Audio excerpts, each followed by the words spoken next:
मैया भोली बिगड़ी बनाने आए हैं तेरे दर पे। हर हर महादेव। महादेव की भक्ति में आप सबका स्वागत है। आज हम बात करने जा रहे हैं नवरात्रों में माँ कुष्मांडा की।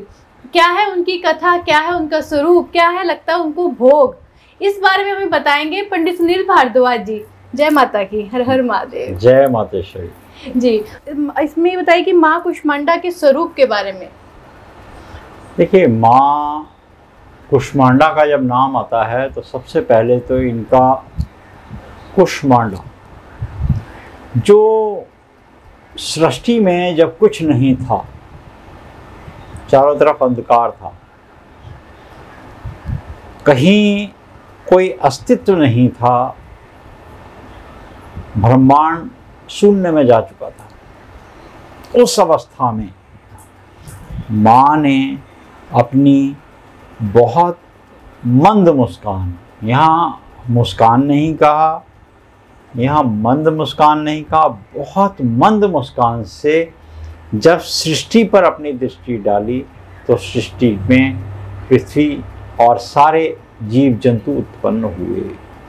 तभी से सृष्टि का संचालन प्रारंभ हो गया। कुष्मांडा माँ का बड़ा सुंदर स्वरूप है। इनकी जो कृपा है, हमारे यहाँ सूर्य नारायण के अंदर जो तेज है, या सूर्य नारायण के अंदर जो एक आभा है, ऑरा है, वो इन्हीं का ही स्वरूप है जो हम तक पहुंचता है। ये है कुष्मांडा माँ की कृपा। और जैसे अब आपने बताया उनके स्वरूप के बारे में, उनकी कथा क्या है माता कुष्मांडा की? देखिए, कुष्मांडा माँ का अगर हम सबसे पहले संपूर्ण अगर देख लेते हैं कि विराजमान किस पे हैं, फिर हम इनकी कथा पे आते हैं। तो कुष्मांडा माँ सिंह पर सवार है। अब यहाँ देवी भागवत में देखेंगे तो इनकी 8 भुजाएं हैं। सीधे हाथ की जो भुजा है, पीछे वाली सबसे ऊपर की, उसमें कमल पुष्प, ये लक्ष्मी का संकेत। और लक्ष्मी का संकेत यानी कि आप भजोगे, जप करोगे, इन्हें निरंतर चिंतन इनका करते रहोगे तो लक्ष्मी स्वरूपा आपके घर में वास करेगी। तीर, धनुष और कमंडल। तीर, धनुष और कमंडल भी इस बात का संकेत है। तीर इस बात का, दूसरे हाथ में तीर, तीसरे हाथ में धनुष और चौथे हाथ में कमंडल, इस बात का संकेत है कि अगर विपत्ति, कष्ट, बाधा मेरे भक्तों पे आएगी, जैसे सृष्टि में जब अस्तित्व नहीं था तब माँ की दृष्टि से सब कुछ संभव हुआ, तब ये प्रकाश में जीवन हुआ। तो आपको 8 पहर लाभ संतोषा, यानी कि आपको 8 पहर लाभ करेगी, किसी न किसी बात में आपको अच्छा फल देगी। और कमंडल का तात्पर्य हुआ जो निरोगता है, ये अमृत कलश कहा गया है। जब आप अमृत का पान कर लेते हैं, जैसे देवासुर संग्राम में देखा है कि आसुर को विष पिला दिया, मदिरा पिला दी, विष निकला तो शंकर जी ने, बाबा ने गले में लगा लिया, गरल कहलाया। और इसी कमंडल में से जब मोहिनी रूप लिया तो अमृत निकला, तो अमृत जो है वो माँ के पास चला गया, शक्ति के पास चला गया।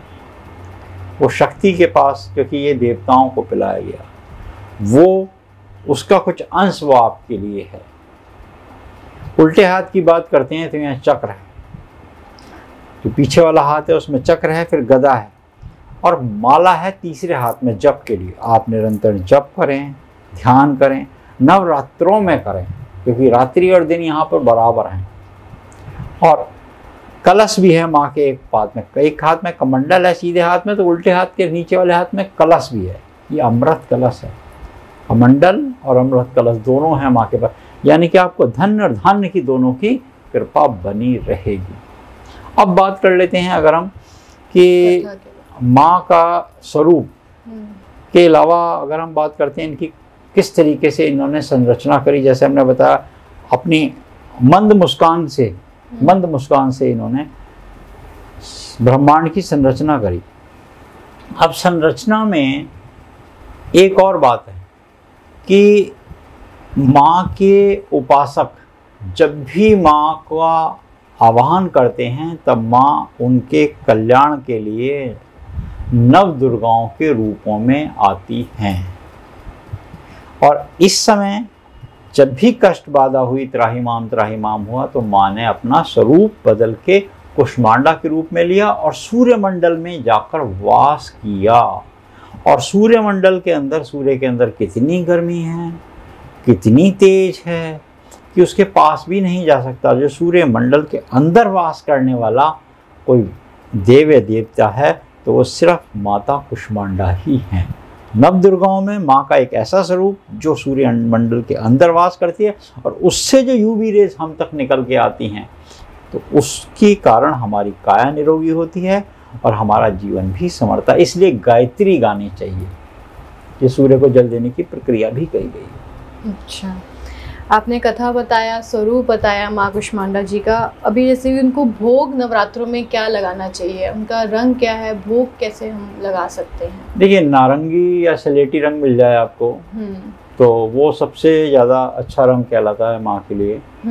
इसमें मालपुए का भोग खिलाया जाए माँ को। अच्छा, मालपुए का भोग खिलाने से आपकी बुद्धि को अगर किसी को तेज करना हो, कोई व्यक्ति चाहता है, बच्चों के लिए विशेष रूप से पंचम भाव में कुंडली में अगर आपकी दोष है, मान लीजिए ग्रहण योग है, आपके राहु और सूर्य के साथ है, राहु चंद्रमा के साथ है, तो बच्चा थोड़ा मंद बुद्धि का होगा या बुद्धि उसकी उतनी चलेगी नहीं, या बुद्धि में ग्रहण योग बैठा हुआ है, तो कहीं ना कहीं उसकी कुंडली में विपत्ति होगी। जन्म पत्रिका को जब हम देखेंगे पंचम भाव में या लगन में, पंचम में और नवम में कहीं दोष मिला तो ये स्थिति देखने को मिल सकती है। मगर वो व्यक्ति, बहुत सारे लोगों को हमने देखा, ऐसे जातकों की कुंडलियाँ देखते हैं जिनकी कुंडली में पंचम भाव या लगन भाव या नवम भाव में भाग्य, पंचम से पंचम और पंचम से पंचम भाग्य स्थान तक देखने में दोष भी है, तो उस कुंडली का निवारण करने के लिए माँ की आराधना। और माँ की आराधना किस तरीके से करनी है कि आपको माँ का नामों का उच्चारण, या तो दुर्गा चालीसा पढ़ें क्योंकि दुर्गा दुर्गति नाशनम, या आप बुद्धि की अधिष्ठा देवी का अनुष्ठान कराएं।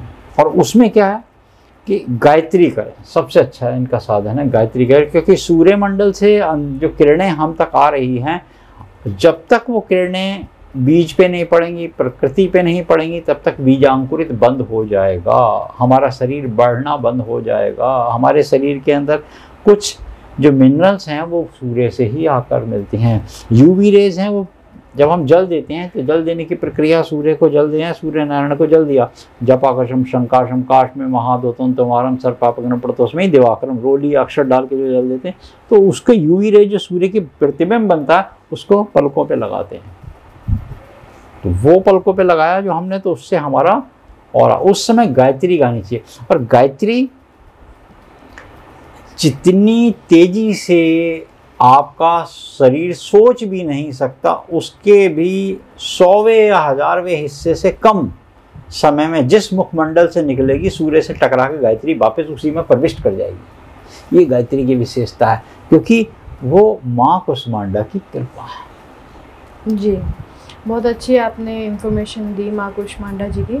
अब जैसे कि इनको कौन से ऐसे मंत्र का और हम जाप कर सकते हैं जिससे हम सिद्धियाँ प्राप्त कर सके, उनके नवरात्रों में हम उनकी एनर्जीज़ को और इन्हेंस कर सके, तो उसके बारे में आप हमारे व्यूवर्स को बताइए। देखिए, इस समय जो माँ कुष्मांडा का समय होता है, जिन चौथे दिन इनकी पूजा नवदुर्गाओं में की जाती है, जैसे हमने बताया बुद्धि को तेज करने के लिए, बुद्धि निर्मल निश्चल, और आप बुद्धि अपनी सबसे ज़्यादा तीक्ष्ण करना चाहते हैं तो इनकी उपासना करें।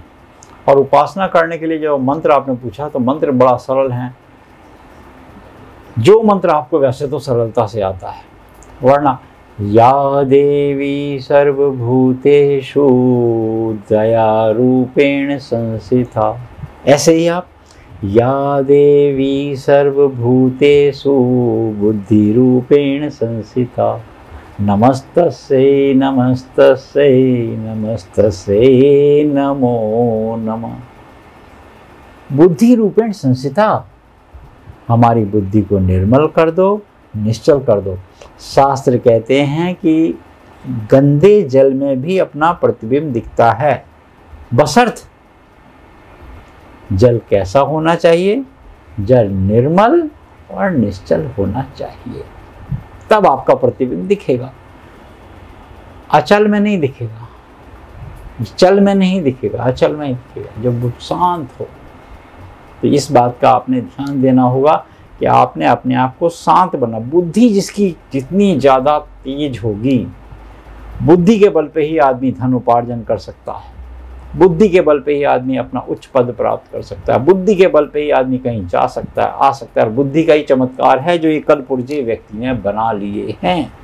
आज आधुनिकतम काल में व्यक्ति कितना श्रेष्ठ हो गया है कि उसको कितनी लग्जरी जितनी है लाइफ के अंदर, जितनी उसको सुविधाजनक जो उपलब्धियां व्यक्ति ने प्राप्त करी हैं वो बुद्धि के बल पे ही करी हैं। और वो बुद्धि आई है सूर्य मंडल से होकर माँ कुष्मांडा की कृपा से। इनके मंत्रों को इस तरह आप उच्चारण करें तो उससे आपकी बुद्धि निर्मल और निश्चल होगी। जी, पंडित जी ने हमें बताया माँ कुष्मांडा जी का कथा स्वरूप, हमें भोग क्या लगाना है, आप लोगों ने ये बात जानी। तो जाते जाते पंडित जी महा अचूक उपाय हमारे व्यूवर्स को बताकर जाइए कि क्या करें इस नवरात्रि में। देखिए, आज का दिन अनाहत चक्र में होता है। सबसे पहले तो ये समझ लें, अनाहत चक्र हमारे यहाँ पर आ गया, हृदय क्षेत्र में है। दिल से, हृदय से, श्वास से, फेफड़ों से संबंधी कोई रोगों के निवारण के लिए भी योगी लोग यहाँ पर अपना ध्यान केंद्रित करते हैं। आज के दिन महा उपाय हमने क्या करना, एक कद्दू घर में खरीद कर ले आओ। क्या होगा इससे? वो ब्रह्मांड जो स्वरूप है वो घर में आ गया। और अष्टमी या नवमी अगर आप करते हैं तो उस दिन इसका भोग, लंगर, प्रसाद बांटो। मीठा बनाया जाता है ना, कुष्मांडा तो कुष्मांडा भी कहा गया, तो उसको लेके आओ।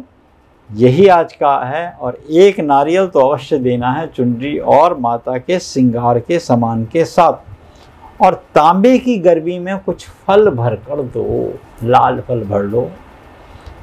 लाल फल ना मिले, कोई अच्छे आपको लाल फल नहीं उपलब्ध हो तो मखाने भर दो, गोल गोल मखाने होते हैं, वो कुष्मांडा है, गोल हैं। उससे क्या होता है? मखाने भरने से जब भाड़ भूंजता है उसको, वो कमल गट्टे के दाने होते हैं जिसपे लक्ष्मी का वाहन कमल होता है, उसको भूंजता है, वो बढ़ते हैं। उससे आपकी आयु बढ़ती है, आपकी कीर्ति बढ़ती है, आपकी यश, संपत्ति, वैभव, ऐश्वर्यता बढ़ती है। इसीलिए देखा गया होगा आपने दिवाली को लामा का इस्तेमाल किया जाता है। लामा फेरे होते हैं ना, उसमें भी फुल्लियाँ का इस्तेमाल, खील भी बोलते हैं उसको, खीलों का इस्तेमाल क्यों किया जाता है दिवाली पे? चावल का इस्तेमाल नहीं किया जाता, खील लगाई जाती है। भैया दूज पे भी खील लगाई जाती है क्योंकि वो भाई की आयु को बढ़ाता है। तो आज के दिन मखाने, तांबे की गरबी इसलिए कही गई है कि माँ को, सूर्य को जब हम जल देते हैं तो सूर्य को जल कभी भी स्टील के पात्र से नहीं देना चाहिए। सूर्य को जल हमेशा तांबे के पात्र से देना चाहिए। ये कंडक्टर बहुत तेज होता है, इसलिए कॉपर की वायर इस्तेमाल, विद्युत की शक्ति जो उसमें प्रवाह होती है कॉपर में तेज होती है। तो इसलिए ये कहा गया है कि बड़ा सुंदर उपाय है, इस उपाय को कीजिए। आपकी भी संपत्ति बढ़ेगी, कीर्ति बढ़ेगी, यश बढ़ेगी और निरोगता आपकी बिल्कुल बनी रहेगी। जी, बहुत बहुत धन्यवाद कि हमारे व्यूवर्स को आपने इतनी अच्छी इन्फॉर्मेशन दी। आप लोगों को ये वीडियो कैसा लगा कमेंट बॉक्स में कमेंट कीजिएगा, लाइक शेयर सब्सक्राइब करना मत भूलिएगा। आगे और देवियों के बारे में जानने के लिए हमारे चैनल को सब्सक्राइब जरूर कीजिए ताकि उसकी नोटिफिकेशन आप तक आसानी से आ सके। हर हर महादेव, जय माता की। बड़ा प्यारा सजा है तेरा द्वार भवानी, प्यारा सजा है तेरा द्वार भवानी, बड़ा न्यारा सजा है तेरा द्वार भवानी। भक्तों की